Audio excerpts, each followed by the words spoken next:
ಮತ್ತೆ ನೆತ್ತರ ಕೋಡಿ ಹರಿದಿದೆ. ಹಿಂದೂ ಕಾರ್ಯಕರ್ತನ ಕಗ್ಗೊಲೆ ಮಾಡಿ ದುರುಳರು ಅಟ್ಟಹಾಸ ಮೆರೆದಿದ್ದಾರೆ. ಬಿಜೆಪಿ ನಾಯಕರು ರಾಜ್ಯ ಸರ್ಕಾರದ ವಿರುದ್ಧ ಬೆಂಕಿ ಕಾರ್ತಿದ್ದಾರೆ. ಇದಕ್ಕೆ ಮಂಗಳೂರು ಇಸಿರಿ ನಾಯಕರನ್ನ ಕೆರಳಿ ಕೆಂಡವಾಗಿಸಿದೆ. ರಾಜ್ಯ ಸರ್ಕಾರದ ವಿರುದ್ಧ ಆಕ್ರೋಶ ಭುಗಿಲೆದ್ದಿದೆ. ಗೃಹ ಇಲಾಖೆಯ ಒಂದು ನಿಷ್ಕ್ರಿಯತೆ ಇವತ್ತು ಕರ್ನಾಟಕ ರಾಜ್ಯದಲ್ಲಿದುವ ಅಥವಾ ಪಾಕಿಸ್ತಾನದಲ್ಲಿದುವ ಅನ್ನುವ ಚರ್ಚೆ ಇವತ್ತು ರಾಜ್ಯಾದ್ಯಂತ ಇವತ್ತು ನಡೀತಾ ಇದೆ.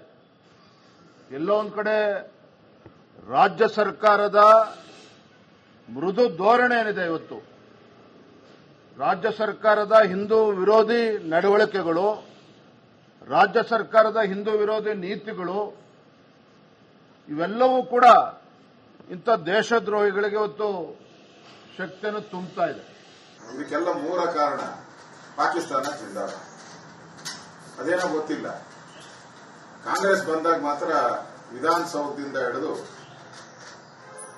ಬಡಾವಣೆಗಳವರೆಗೂ ಪಾಕಿಸ್ತಾನ ಜಿಂದಾಬಾದ್ ಜಿಂದಾಬಾದ್ ಅಂತ ಪಾಕಿಸ್ತಾನದ ಬಾಂಗ್ಲಾಗೆ ಅವಮಾನ ಮಾಡೋ ರೀತಿ ಇಡೀ ಭಾರತ ಹೋರಾಟ ಮಾಡ್ತಾ ಇದೆ.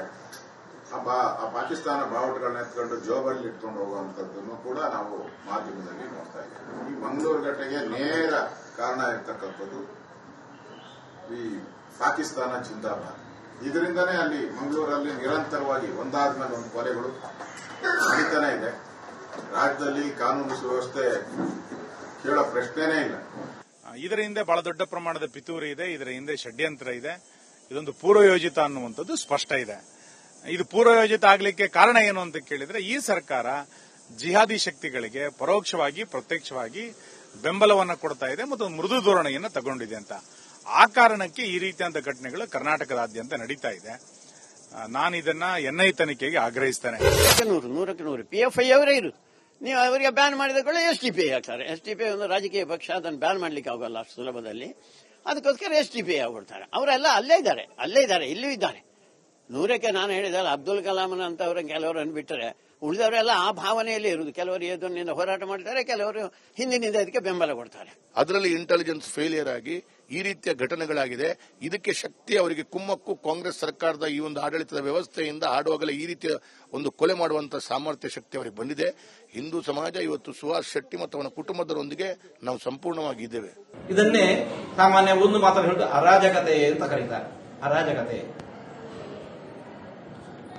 ನಿವೃತ್ತರಾದ ಒಬ್ಬ ಪೊಲೀಸ್ ಮಹಾನಿರ್ದೇಶಕರದ್ದು ಕೂಡ ಅವರ ಮನೆಯಲ್ಲಿಯೇ ಹತ್ಯೆ ನಡೆಯಿತು. ಇನ್ನೊಂದೆಡೆ ಹುಬ್ಬಳ್ಳಿಯಲ್ಲಿ ನಡೆದ ಒಂದು ಘಟನೆ, ಸಣ್ಣ ಮಗುವಿನ ಮೇಲೆ ಕೂಡ ಅತ್ಯಾಚಾರ ನಡೆದಿತ್ತು. ಪೊಲೀಸ್ ಇಲಾಖೆಯೇ ಆ ಆರೋಪಿಯಾದ ವ್ಯಕ್ತಿಯನ್ನು ಸುಟ್ಟು ಹಾಕಿಬಿಡ್ತು. ಆ ಪೊಲೀಸರ ಮೇಲೆ ಮತ್ತೆ ಪುನಃ ಕೇಸು ಬರ್ತಾ ಇದೆ. ಇಂತಹ ಘಟನೆಗಳು ಯಾಕೆ ನಡೀತಾ ಅಂತಂದ್ರೆ, ಇನ್ನು ಸುಹಾಸ್ ಶೆಟ್ಟಿ ಕೊಲೆ ಬಗ್ಗೆ ಗೃಹ ಸಚಿವ ಪರಮೇಶ್ವರ್ ದಿನೇಶ್ ಗುಂಡೂರಾವ್ ರಿಯಾಕ್ಷನ್ ನೀಡಿದ್ದು ಹೀಗೆ. ಬೆಂಗಳೂರಿನಲ್ಲಿ ಒಬ್ಬ ವ್ಯಕ್ತಿಯ ಹತ್ಯೆ ಆಗಿದೆ. ಬಹಳ ಬರ್ಬರವಾಗಿ ಅವರನ್ನು ಕೊಲೆ ಮಾಡಿದ್ದಾರೆ. ಈಗಾಗಲೇ ಅದರ ಬಗ್ಗೆ ನಾವೆಲ್ಲ ಆಕ್ಷನ್ ತಗೊಂಡಿದ್ದೇವೆ. ಯಾರು ಈ ಕೆಲಸ ಮಾಡಿದ್ದಾರೆ ಅವರನ್ನ ಯಾವುದೇ ಕಾರಣಕ್ಕೂ ನಾವು ಬಿಡೋದಿಲ್ಲ. ಹತ್ಯೆ ಆಗಿರುವಂಥದ್ದು ಖಂಡಿತ ನಾವು ಯಾರು ಒಪ್ಪುವಂಥದ್ದಲ್ಲ. ಮುಖ್ಯಮಂತ್ರಿಯವರು ಕೂಡ ಇದರ ಬಗ್ಗೆ ಯಾವುದೇ ಕಾರಣಕ್ಕೂ ಕೂಡ ಪೊಲೀಸ್ ಅವರು ಏನನ್ನು ಕೂಡ ಗಮನದಲ್ಲಿ ಇಟ್ಕೊಳ್ದೇನೆ ತಮ್ಮ ಜವಾಬ್ದಾರಿ ನಿರ್ವಹಿಸಬೇಕು.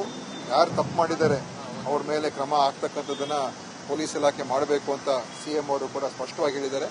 ಇದರಲ್ಲಿ ಯಾರದೇ ಹಸ್ತಕ್ಷೇಪ ಅಥವಾ ಪಕ್ಷಪಾತ ಅಥವಾ ಯಾರನ್ನು ಕೂಡ ರಕ್ಷಿಸುವಂತ ಪ್ರಶ್ನೆನೇ ಉದ್ಭವ ಆಗೋದಿಲ್ಲ. ನಮಗೆ ಎಲ್ಲರೂ ಕೂಡ ಒಂದೇ, ಅಶ್ರಫ್ ಒಂದೇ, ಸುಹಾಸ್ ಶೆಟ್ಟಿನೂ ಒಂದೇ. ದಾವಳಿಯಲ್ಲಿ ಮತ್ತೆ ನೆತ್ತರ ಕೋಡಿ ಹರಿದಿದೆ. ಹಿಂದೂ ಕಾರ್ಯಕರ್ತನ ಕಗ್ಗೊಲೆ ಮಾಡಿ ದುರುಳರು ಅಟ್ಟಹಾಸ ಮೆರೆದಿದ್ದಾರೆ. ಬಿಜೆಪಿ ನಾಯಕರು ರಾಜ್ಯ ಸರ್ಕಾರದ ವಿರುದ್ಧ ಬೆಂಕಿ ಕಾರ್ತಿದ್ದಾರೆ. ಇದಕ್ಕೆ ಮಂಗಳೂರು ಇಸಿರಿ ನಾಯಕರನ್ನ ಕೆರಳಿ ಕೆಂಡವಾಗಿಸಿದೆ. ರಾಜ್ಯ ಸರ್ಕಾರದ ವಿರುದ್ಧ ಆಕ್ರೋಶ ಭುಗಿಲೆದ್ದಿದೆ. ಗೃಹ ಇಲಾಖೆಯ ಒಂದು ನಿಷ್ಕ್ರಿಯತೆ ಇವತ್ತು ಕರ್ನಾಟಕ ರಾಜ್ಯದಲ್ಲಿದುವ ಅಥವಾ ಪಾಕಿಸ್ತಾನದಲ್ಲಿದುವ ಅನ್ನುವ ಚರ್ಚೆ ಇವತ್ತು ರಾಜ್ಯಾದ್ಯಂತ ಇವತ್ತು ನಡೀತಾ ಇದೆ. ಎಲ್ಲೋ ಒಂದು ಕಡೆ ರಾಜ್ಯ ಸರ್ಕಾರದ ಮೃದು ಧೋರಣೆ ಏನಿದೆ ಇವತ್ತು, ರಾಜ್ಯ ಸರ್ಕಾರದ ಹಿಂದೂ ವಿರೋಧಿ ನಡವಳಿಕೆಗಳು, ರಾಜ್ಯ ಸರ್ಕಾರದ ಹಿಂದೂ ವಿರೋಧಿ ನೀತಿಗಳು ಇವೆಲ್ಲವೂ ಕೂಡ ಇಂಥ ದೇಶದ್ರೋಹಿಗಳಿಗೆ ಇವತ್ತು ಶಕ್ತಿಯನ್ನು ತುಂಬುತ್ತಾ ಇದೆ. ಇದಕ್ಕೆಲ್ಲ ಮೂಲ ಕಾರಣ ಪಾಕಿಸ್ತಾನ ಜಿಂದಾಬಾದ್. ಅದೇನೋ ಗೊತ್ತಿಲ್ಲ, ಕಾಂಗ್ರೆಸ್ ಬಂದಾಗ ಮಾತ್ರ ವಿಧಾನಸೌಧದಿಂದ ಹಿಡಿದು ಬಡಾವಣೆಗಳವರೆಗೂ ಪಾಕಿಸ್ತಾನ ಜಿಂದಾಬಾದ್ ಜಿಂದಾಬಾದ್ ಅಂತ ಪಾಕಿಸ್ತಾನದ ಪಾಂಗ್ಲಗೆ ಅವಮಾನ ಮಾಡೋ ರೀತಿ ಇಡೀ ಭಾರತ ಹೋರಾಟ ಮಾಡ್ತಾ ಇದೆ. ಆ ಪಾಕಿಸ್ತಾನ ಬಾವುಟಗಳನ್ನ ಎತ್ಕೊಂಡು ಜೋಬಲ್ಲಿ ಇಟ್ಕೊಂಡು ಹೋಗುವಂತದ್ದನ್ನು ಕೂಡ ನಾವು ಮಾಧ್ಯಮದಲ್ಲಿ ನೋಡ್ತಾ ಇದ್ದೀವಿ. ಈ ಮಂಗಳೂರು ಘಟನೆಗೆ ನೇರ ಕಾರಣ ಇರ್ತಕ್ಕಂಥದ್ದು ಈ ಪಾಕಿಸ್ತಾನ ಜಿಂದಾಬಾದ್. ಇದರಿಂದನೇ ಅಲ್ಲಿ ಮಂಗಳೂರಲ್ಲಿ ನಿರಂತರವಾಗಿ ಒಂದಾದ್ಮೇಲೆ ಒಂದು ಕೊಲೆಗಳು ನಡೀತಾನೆ ಇದೆ. ರಾಜ್ಯದಲ್ಲಿ ಕಾನೂನು ಸುವ್ಯವಸ್ಥೆ ಕೇಳೋ ಪ್ರಶ್ನೆನೇ ಇಲ್ಲ. ಇದರ ಹಿಂದೆ ಬಹಳ ದೊಡ್ಡ ಪ್ರಮಾಣದ ಪಿತೂರಿ ಇದೆ, ಇದರ ಹಿಂದೆ ಷಡ್ಯಂತ್ರ ಇದೆ. ಇದೊಂದು ಪೂರ್ವಯೋಜಿತ ಅನ್ನುವಂಥದ್ದು ಸ್ಪಷ್ಟ ಇದೆ. ಇದು ಪೂರ್ವಯೋಜಿತ ಆಗಲಿಕ್ಕೆ ಕಾರಣ ಏನು ಅಂತ ಕೇಳಿದ್ರೆ, ಈ ಸರ್ಕಾರ ಜಿಹಾದಿ ಶಕ್ತಿಗಳಿಗೆ ಪರೋಕ್ಷವಾಗಿ ಪ್ರತ್ಯಕ್ಷವಾಗಿ ಬೆಂಬಲವನ್ನು ಕೊಡ್ತಾ ಇದೆ ಮತ್ತು ಒಂದು ಮೃದು ಧೋರಣೆಯನ್ನು ತಗೊಂಡಿದೆ ಅಂತ. ಆ ಕಾರಣಕ್ಕೆ ಈ ರೀತಿಯಾದ ಘಟನೆಗಳು ಕರ್ನಾಟಕದಾದ್ಯಂತ ನಡೀತಾ ಇದೆ.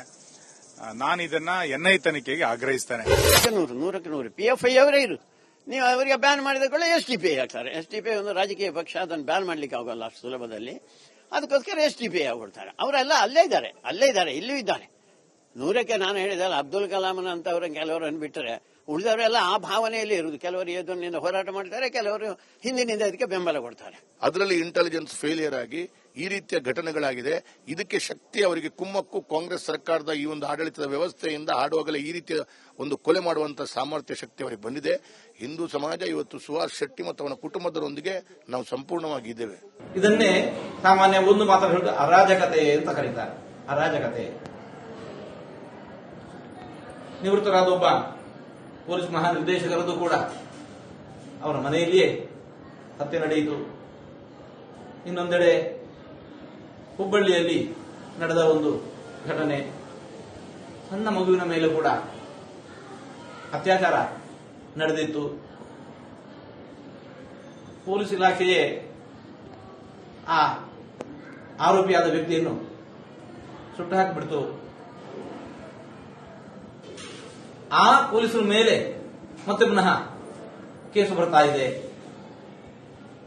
ಇಂತಹ ಘಟನೆಗಳು ಯಾಕೆ ನಡೀತಾ ಅಂತಂದ್ರೆ, ಇನ್ನು ಸುಹಾಸ್ ಶೆಟ್ಟಿ ಕೊಲೆ ಬಗ್ಗೆ ಗೃಹ ಸಚಿವ ಪರಮೇಶ್ವರ್ ದಿನೇಶ್ ಗುಂಡೂರಾವ್ ರಿಯಾಕ್ಷನ್ ನೀಡಿದ್ದು ಹೀಗೆ.